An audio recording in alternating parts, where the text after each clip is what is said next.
Desde pequenas, diziam que Laura e Luana eram inconfundíveis na aparência, incomparáveis no jeito. As professoras reclamavam que chamá-los pelo nome era perda de tempo, precisavam observar as mãos. Laura desenhava nos cantos dos cadernos. Luana arriscava listas de tarefas. O mundo via duas metades iguais, mas elas sempre souberam que carregavam silêncios diferentes. Aos 28 anos, esses silêncios haviam se tornado abismos. Laura acordava quase sempre como se tivesse corrido uma maratona. O corpo reagia antes da consciência. O estômago embrulhado, o maxilar travado, um nó quente entre as costelas. Às vezes abria os olhos e não reconhecia o quarto por longos segundos. Outras vezes reconhecia demais o cheiro do incenso, a luz baixa, a pilha de telas encostadas na parede. E tudo isso trazia uma sensação de rotina tão frágil que parecia construída com vidro. Luana, por outro lado, despertava como quem assume um turno. Conferia as mensagens de Laura, mesmo quando não havia nenhuma. Conferia mentalmente o que precisava garantir para que a irmã não desmoronasse. Conferia sobretudo a si mesma, se estava sendo boa, se estava sendo útil, se estava compensando o que não viveu. E ultimamente, ela vinha acordando tremendo. A primeira vez aconteceu de madrugada, acordou presa a um pesadelo em que ouvia um barulho de chave girando atrás de uma porta. O som era familiar. Tão familiar que o coração começou a martelar, como se reconhecesse uma ameaça que ela não conseguia nomear. Levou minutos para voltar a respirar normalmente. Quando finalmente conseguiu acender a luz do abajur, percebeu que estava chorando. Atribuiu aquilo ao estresse, ao excesso de trabalho, à tensão de sempre tentar proteger a irmã, mesmo quando não era solicitada. Mas na semana seguinte, o pesadelo voltou menos mais nítido. Ela estava num corredor estreito, azul, e sentia a textura áspera da parede nas pontas dos dedos. Sabia exatamente o cheiro do lugar. Sabia que havia alguém atrás dela. Não lembrou do rosto. Eso da sensocal, a de estar pressa de ter sido escolhida como presa. Acordou com as unhas marcando a própria palma. Ela não contou a ninguém. Laura vinha tendo dias relativamente bons, o que era raro. A terapia estava ajudando? A pintura também. Havia encontrado uma forma peculiar de dar forma ao que não conseguia dizer. Gostava de usar tinta vermelha diluída sobre fundo claro. O modo como escorria parecia traduzir uma versão silenciosa daquilo que sempre carregou. Mas havia sombras que se infiltravam quando menos esperava. Um cheiro, um gesto, uma frase aleatória. O mundo às vezes acendia gatilhos como quem acende fósforos perto de gasolina. Naquela manhã, enquanto preparava café, ouviu o estalo da porta do fundo.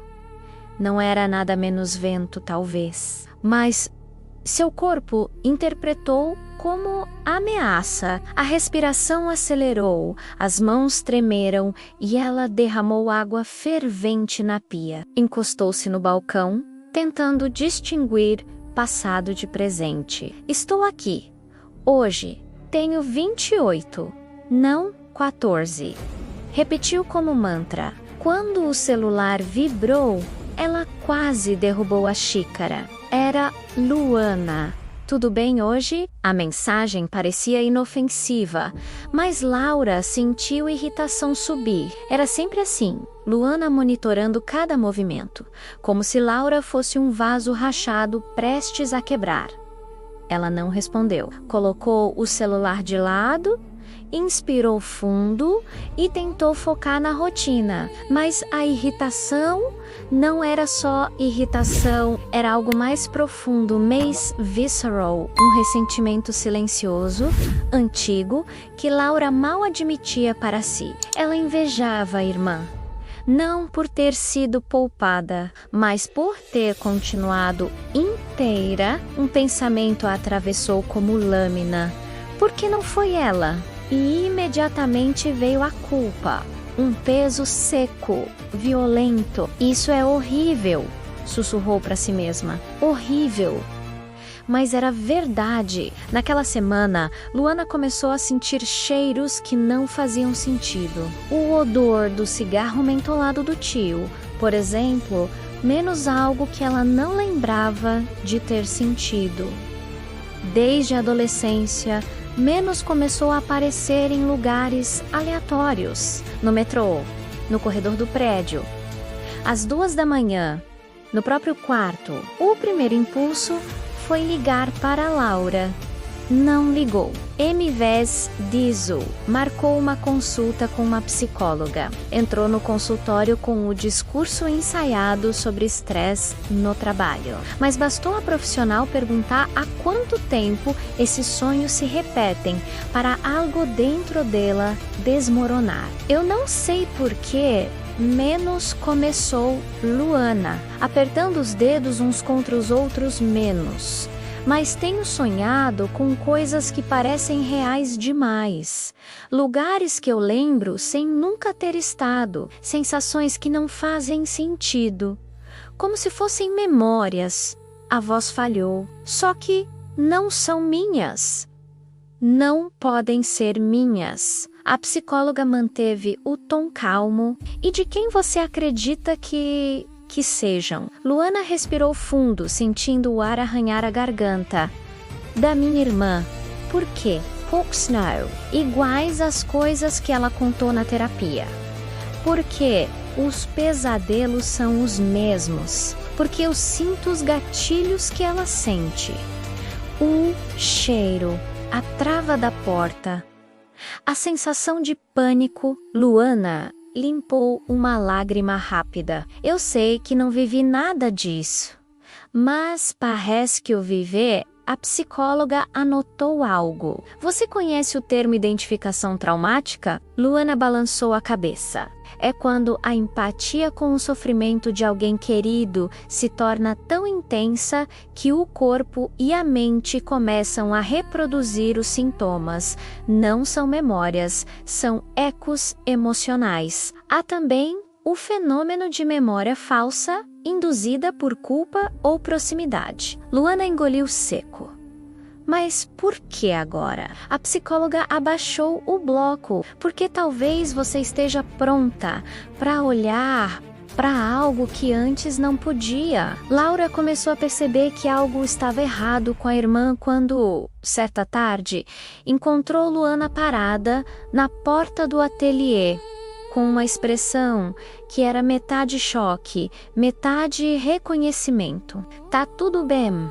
Laura perguntou, enxugando tinta das mãos. Esse cheiro, menos murmurou Luana, a tinta é igual ao cheiro da garagem da vovó. Laura travou. A garagem da avó era onde algumas das agressões haviam começado. Nunca tinha contado isso para ninguém, além da terapeuta. Um frio percorreu sua espinha. Luana menos disse. Devagar menos, como você sabe disso, a irmã empalideceu. Eu sonhei. Eu estava lá. Eu lembro da porta azul, do som da chave, da luz amarela da lâmpada. Laura, eu lembro. E foi aí que Laura sentiu a raiva surgir como uma explosão silenciosa. Uma raiva funda, antiga, feita de anos de desigualdade emocional. Não, você não lembra menos, respondeu com a voz baixa e cortante. Porque você não estava lá. Eu sei.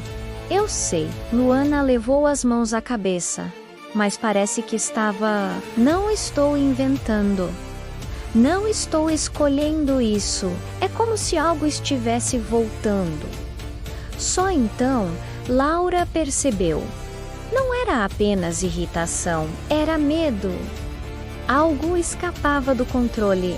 Algo perigoso. E pela primeira vez em anos, ela sentiu que estava perdendo a irmã para um tipo diferente de escuridão.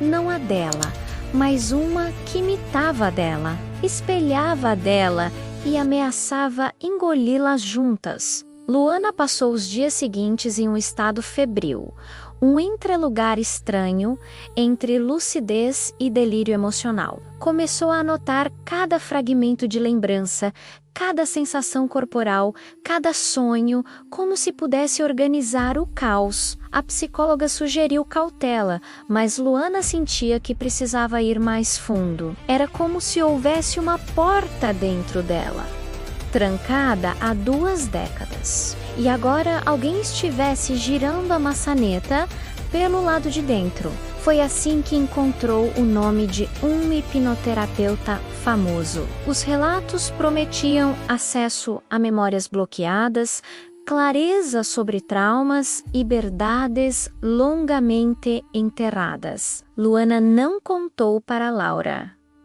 Sabia que ela reagiria mal, talvez com fúria, e Luana não queria mais ser vista como a irmã estável, a irmã forte, a irmã que estava sempre ao redor da dor, alheia a menos e nunca da própria. Durante a primeira sessão, o hipnoterapeuta pediu que ela fechasse os olhos e respirasse. A voz dele era pausada, quase sedutora na calma. Se em algum momento sentir desconforto, apenas diga menos, orientou. Luana assentiu. Estava nervosa, mas havia algo dentro dela, menos uma urgência quente, que a impelia a continuar. A contagem regressiva começou. 10, 9, 8. A respiração se aprofundou. 7, 6, 5. O corpo pareceu afundar na cadeira. 4, 3, 2, 1. A escuridão veio primeiro, uma escuridão densa, espessa, familiar. Então, o som, a chave girando na fechadura. Depois, o cheiro de cigarro mentolado. E por fim, a sensação menos algo como mão no ombro, pesada, invasiva. Luana começou a tremer. A voz saiu fina. Ele está atrás de mim. O hipnoterapeuta manteve o tom estável. Conte o que está vendo, sem pressa. E ela contou sobre o corredor azul, sobre a garagem da avó, sobre o tio, sentado num banco de madeira, olhando para ela com um sorriso que não era sorriso. Contou sobre ser empurrada contra a parede, sobre as mãos grandes demais, o toque gelado nos pulsos. Contou sobre o medo paralisante, sobre a voz dele dizendo: "Fica quietinha e ninguém precisa saber." Quando voltou à consciência, estava encharcada de suor e lágrimas. O hipnoterapeuta observava com uma expressão profissional demais. Nutra de May. "Parece que há memórias reprimidas emergindo", disse. "Isso é significativo." Mas quando chegou em casa, a sensação não era de alívio, ira do deslocamento. Alguns detalhes pareciam nítidos demais, outros borrados e, acima de tudo, uma dúvida corrosiva latejava. Por que tudo que eu lembrei é exatamente igual ao que Laura viveu?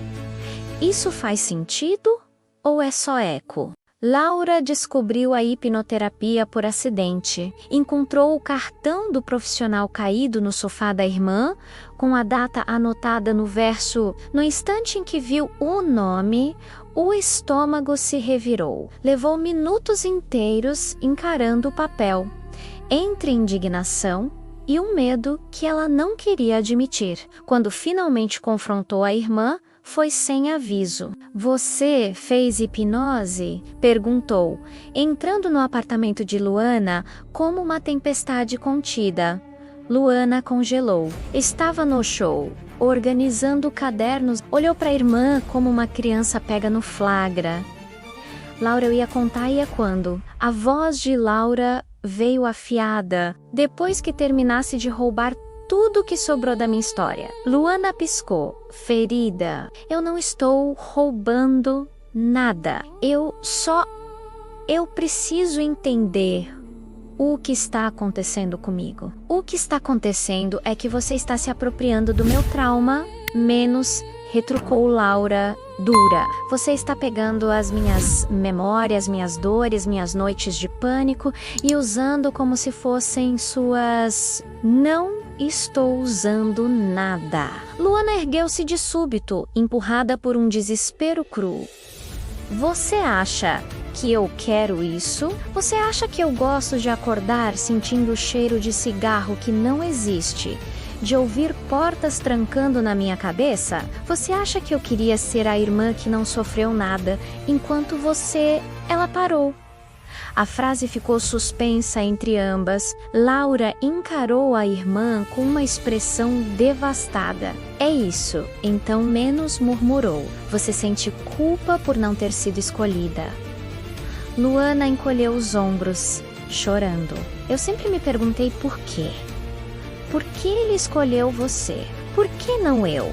Se eu tivesse estado no seu lugar, talvez você tivesse sido poupada. O silêncio que seguiu foi monstruoso. Laura sentiu algo dentro dela quebrar, uma dor tão profunda que quase se curvou fisicamente. Por que parte dela, a parte mais escondida, vergonhosa menos, também já havia pensado isso. Por que eu? Por que não ela? Mas ouvir esse pensamento saindo da boca da irmã transformava tudo. Era como ver um espelho se partir, pedaço por pedaço, refletindo não só a si mesma, mas também a distorção que a outra carregava. Você precisa parar com isso, disse Laura, finalmente. Isso não é sobre você. Nunca foi, mas talvez tenha sido, sussurrou Luana. Talvez eu só não lembre. Laura recuou um passo, como se tivesse levado um soco. Nos dias seguintes, as duas quase não se falaram. Laura se jogou no trabalho, produzindo telas com pinceladas frenéticas, cores excessivamente vivas, traços que pareciam cortes. A terapeuta notou a mudança e pediu que ela falasse sobre sua raiva. Ela está me invadindo, disse Laura. É como se estivesse tentando me substituir na minha própria história. Ou talvez tentando se aproximar demais? Ponderou a terapeuta. Às vezes o trauma cria muros tão altos que a outra pessoa tenta escalá-los de qualquer jeito possível, mesmo que isso machuque. Laura respirou fundo. Mas por quê? Por que ela precisa sentir minha dor? A terapeuta cruzou as mãos no colo, talvez porque ela esteja carregando uma outra dor, uma que vocês ainda não olharam juntas. Laura franziu o senho. Que dor! A de ter visto você ser destruída, sem poder impedir. A de ter sido a irmã poupada sem saber por quê. A de ter sido testemunha silenciosa de algo que não sabia nomear. Testemunhas também têm traumas, Laura, só são traumas diferentes. Laura ficou em silêncio longo, tenso. Era uma possibilidade que jamais considerara menos, porque na sua percepção, a única vítima ali era ela. Mas e se não fosse tão simples? Enquanto isso, Luana mergulhava cada vez mais fundo em suas lembranças. Começou a ouvir sons quando estava sozinha. O estalar de um cinto, passos arrastados, a respiração pesada de alguém ao seu lado. Às vezes sentia o toque fantasma de dedos sobre seu pulso, apertando, marcando. Outras vezes acordava com a sensação de estar sendo observada. Era como se a escuridão estivesse ganhando forma. A psicóloga dela insistia em ancoragem, tocar objetos reais, descrever cores ao redor. Repetir, estou aqui, é hoje, tenho 28 anos. Mas os gatilhos vinham mais rápido que a razão. E quanto mais Laura se afastava, mais Luana se agarrava às sensações. buscando nelas um tipo de explicação que talvez não existisse. Foi durante uma dessas crises que algo novo emergiu. Uma cena diferente. Não era a garagem da avó. Era outro lugar. O quarto de hóspedes da casa antiga.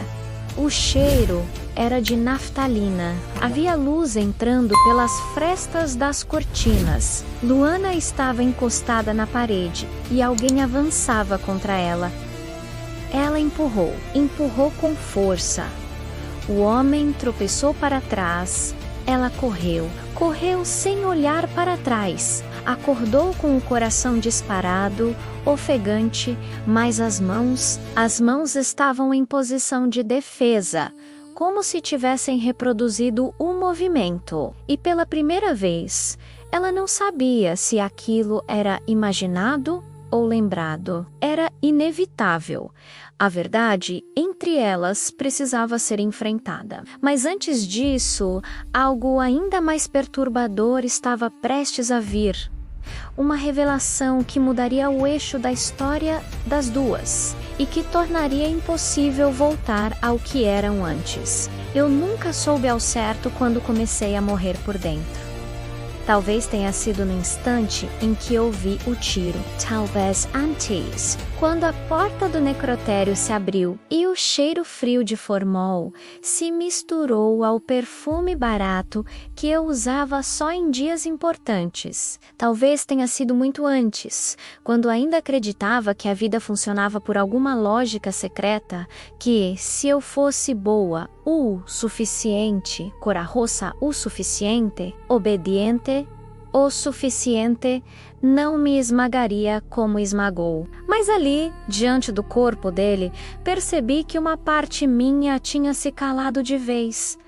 Não senti alívio, não senti alegria, não senti nada que se parecesse com vingança, só um silêncio tão grande que chegava a vibrar. A mãe dele chorava do meu lado, agarrada ao peito como se quisesse impedir o coração de explodir. Eu sabia mais sobre o filho dela do que ela jamais soube, mas não era meu papel revelar nada, não era meu dever aliviar ou aprofundar a dor dela. Cada pessoa carrega seus mortos sozinha. Eu só queria que o mundo inteiro parasse um minuto de pausa para que eu conseguisse pensar, respire, mas o mundo nunca pausa pra gente.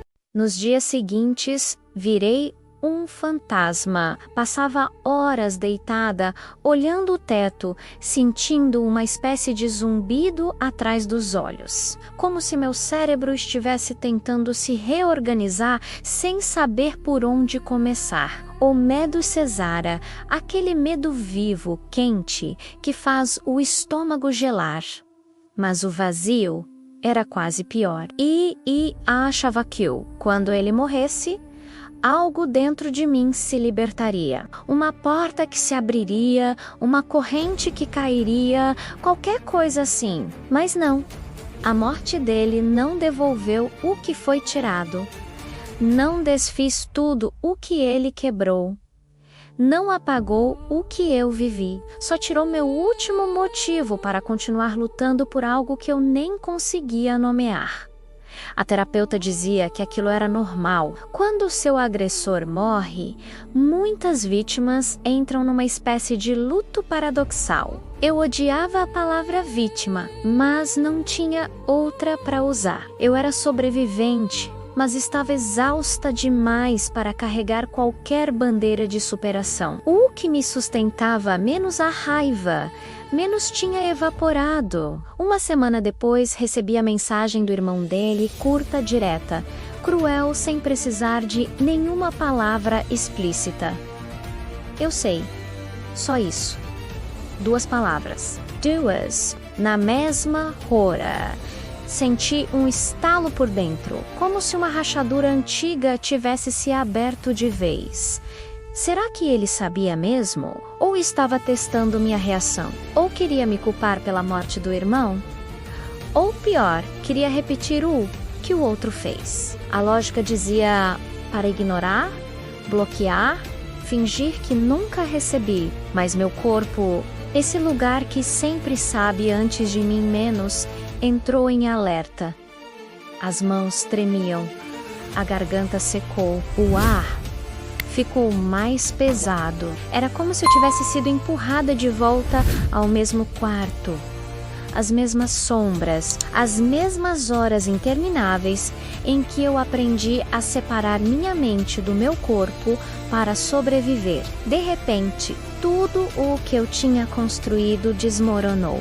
Passei os dias seguintes evitando sair de casa. O irmão dele morava em outra cidade, mas meu corpo não sabia disso. Cada toque no interfone me fazia pular. Cada moto que passava devagar na rua parecia uma ameaça. Cada notificação no celular me paralisava. Eu sabia, racionalmente, que talvez fosse só provocação, uma forma de me culpar ou de me avisar que ele queria respostas que eu nunca daria. Mas quando alguém como ele diz, eu sei, aquilo não é uma informação. É um aviso. E eu estava cansada demais de avisos. No sábado à noite, tomadas de energia começaram a piscar no prédio inteiro. O porteiro disse que era oscilação do transformador normal, rotina. Mas na minha cabeça, tudo tinha um significado. Cada ruído, cada sombra, era como se ele estivesse em todos os cantos. Mesmo morto. Eu não queria viver assim, mas também não sabia viver de outro jeito. Foi então que fiz algo que não fazia há meses: abri a janela. O vento frio entrou com força, bagunçando meu cabelo, arrepiando minha pele. Olhei lá embaixo, para a rua molhada de chuva, para os carros passando, para pessoas que seguiam suas vidas sem saber que, no meu pequeno apartamento, existia uma mulher parada no parapeito, segurando o próprio coração com as duas mãos, para ele não cair. Eu não queria morrer.